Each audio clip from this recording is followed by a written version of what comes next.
تکبیر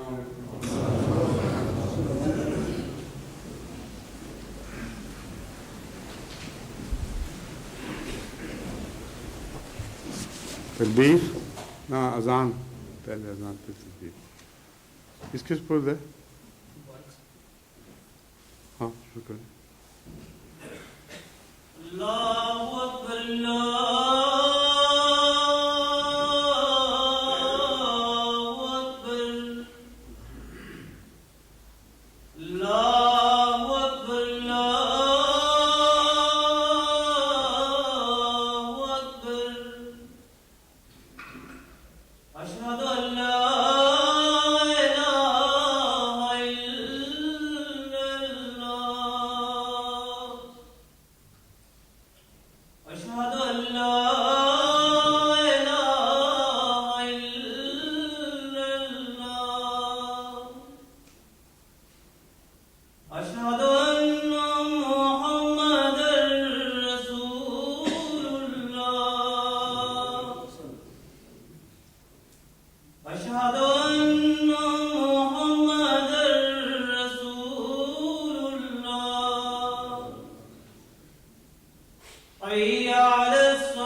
أشهد أن لا إله إلا الله وحده لا شريك له وأشهد أن محمدا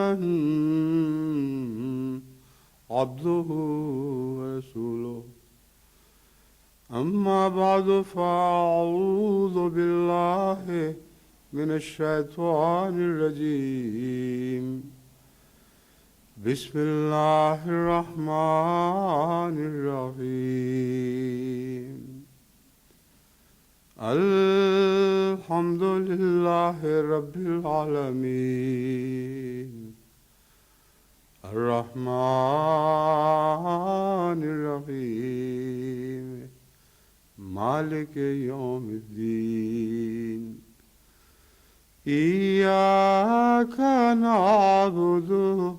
وإياك نستعين اهدنا الصراط المستقيم صراط الذين أنعمت عليهم غير المغضوب عليهم ولا الضالين